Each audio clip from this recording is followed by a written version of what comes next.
Assalamualaikum warahmatullahi wabarakatuh. Baik, kembali lagi di channel Safatuda. Nah, kita melanjutkan di pembelajaran mendalam. Ini di part yang kedua, gitu ya. Itu adalah masalah pembelajaran mendalam. Jadi memang kita tahu banyak permasalahan-permasalahan, gitu ya. Dan itulah fungsinya kita sebagai pendidik ya, sebagai orang tua, ya, sebagai pemerhati begitu untuk menjawab permasalahan-permasalahan itu karena memang secara sederhana ya masalah itu adalah sebuah keniscayaan gitu ya. Oke, kita fokus ke masalah pembelajaran mendalam. Nah, kita tahu bahwa masalah itu adalah ketidaksesuaian antara harapan dan realita pendidikan. Ya, saya khususkan ke pendidikan karena ini kita berbicara tentang pembelajaran mendalam. Nah, artinya apa? Ya, secara sederhana ya, harapan-harapan yang kita pikirkan gitu ya, itu tidak sesuai dengan realitas sehingga itulah yang dikatakan sebagai masalah gitu ya. Misal contoh ketika adanya ujian nasional, ketika adanya asesmen nasional, ya ketika di dalam proses pelaksanaan kurikulum merdeka pasti banyak harapan-harapan yang ingin dicapai gitu ya. Tetapi realitanya ya justru berkebalikan gitu ya atau tidak sesuai. Nah, maka eh, itu yang dikatakan sebagai masalah. Tentu kita juga tidak ingin mengatakan atau tidak ingin memviralkan bahwa kita masih jauh atau masih kalah dengan negara tetangga gitu ya. Jadi kita di sini juga saya harus memberikan optimisme gitu ya. Kita akan bisa melampaui itu dan kita akan terus maju gitu ya sebagai bangsa yang masyarakatnya lebih dari 250 juta akan terus bisa dan mampu leading ya di dalam proses pembelajaran ini sehingga nanti kita menjadi atau tergolong menjadi bangsa-bangsa yang maju dan mampu bersaing di tingkat global gitu ya. Nah, tentu ya kalau kita lihat di masalah pembelajaran mendalam ini ya kompleks begitu ya, tidak hanya satu dan dua gitu ya. Nanti di slide selanjutnya kita bahas ya. Oke, kita next. Nah, kita lihat bahwa ya secara research gitu ya, secara penelitian ya atau secara data yang saya peroleh terkait dengan bagaimana masalah pembelajaran mendalam ini yang kita akan terapkan gitu ya di Mendikdasmen ini ya, Prof. Mukti gitu terkait dengan pembelajaran mendalam yang akan diaplikasikan ya ke sekolah-sekolah.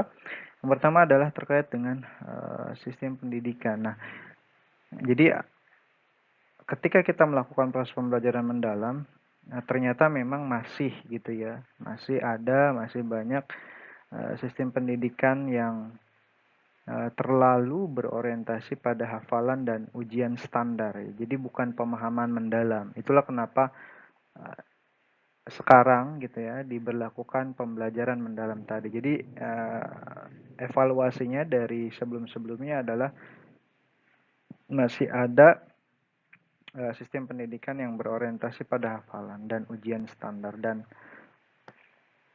saya juga memang kalau kalau melihat sekarang kan kemarin ramai lagi nih terkait dengan ujian nasional ya. Nah, sebenarnya saya memang kurang kurang sepakat ya, kurang setuju gitu dengan adanya nanti ujian nasional.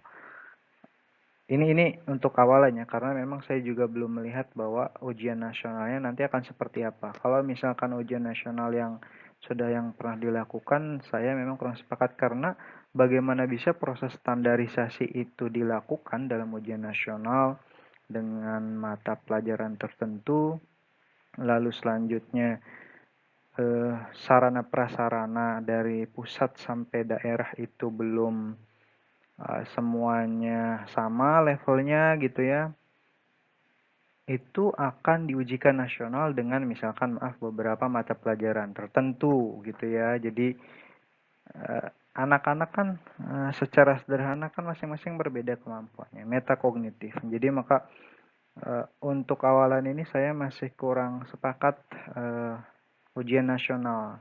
Tentu nanti kita akan melihat bagaimana ujian nasional ini seperti apa prosesnya, perlakuannya seperti apa gitu. Nah, nanti baru kita akan melihat evaluasi. Kalau misalkan ujian nasionalnya masih seperti yang kemarin gitu ya, saya kurang setuju gitu ya. Karena nanti ada perlombaan racing gitu. Jadi untuk masing-masing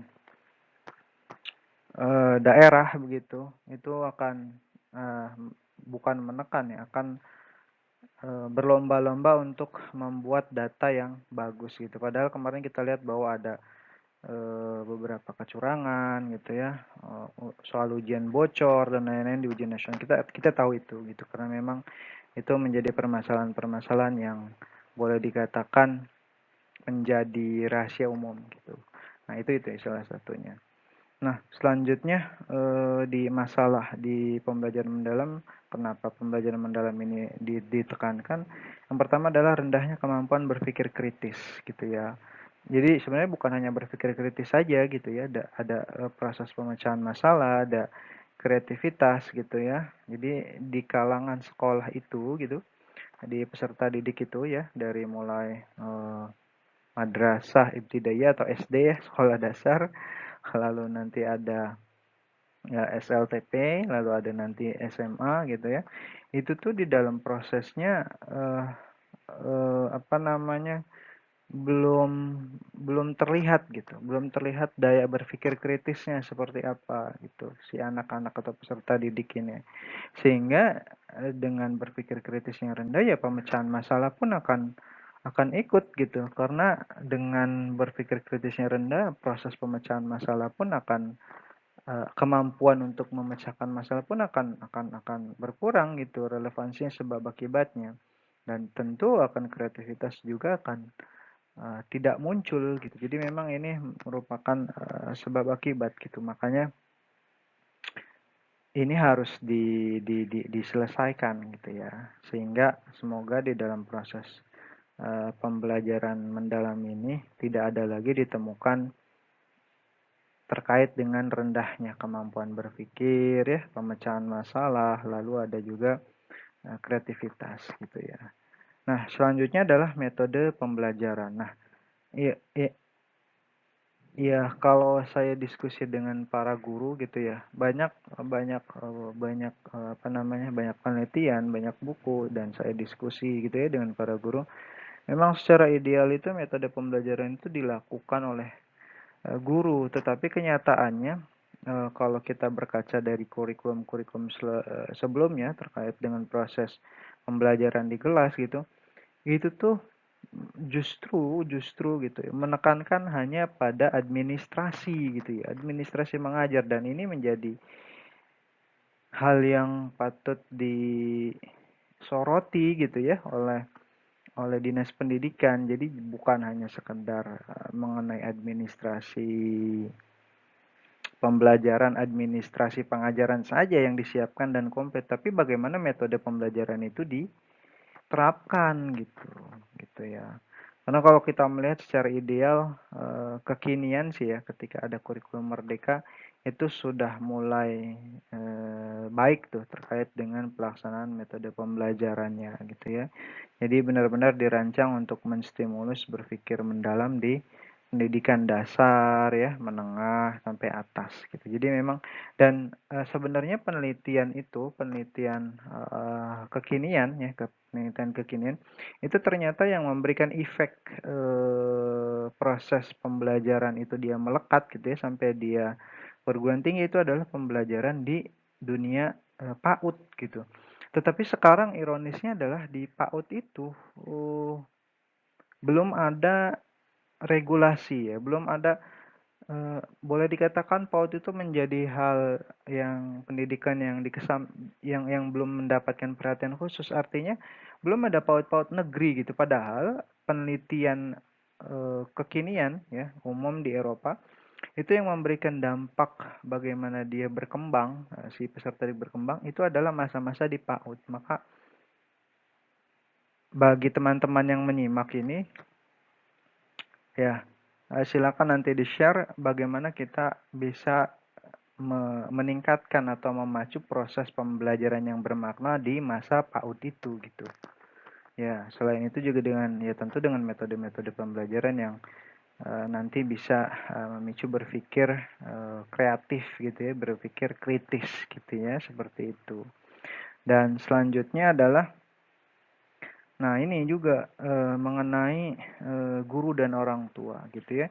Jadi bagaimana guru dan orang tua itu dapat menerapkan strategi pembelajaran mendalam ini ya gitu ya secara efektif gitu ya untuk meningkatkan kualitas pembelajaran anak. Jadi memang secara sederhana guru juga bukan tidak ya, artinya guru juga berusaha, orang tua juga berusaha. Jadi jangan sampai orang tua itu hanya gitu ya memberikan tugas dan kepercayaan kepada guru, tetapi orang tua di rumah itu tidak melanjutkan atau tidak mengawasi atau tidak mencoba menggali dari apa yang sudah dicerna atau difahami anak ketika belajar di sekolah gitu ya, atau diskusi kecil ditanya gitu apa yang sudah dipelajari nak gitu, bagaimana prosesnya begitu. Itu juga perlu dilakukan oleh orang tua sehingga ada integrasi atau ada pengulangan, ada penguatan di dalam proses pembelajaran yang sudah dilakukan gitu ya, baik dari gurunya di lingkungan sekolah dan di orang tua di lingkungan rumah gitu sehingga nanti ada linearitas yang bersatu gitu ya untuk membentuk karakter berpikir mendalam gitu ya sehingga anak mampu menjawab tantangan atau permasalahan-permasalahan ke depannya untuk kehidupannya dan tentu kalau misalkan sudah seperti itu ya Indonesia akan maju gitu seperti itu ya. Baiknya Bapak Ibu, Assalamualaikum warahmatullahi wabarakatuh.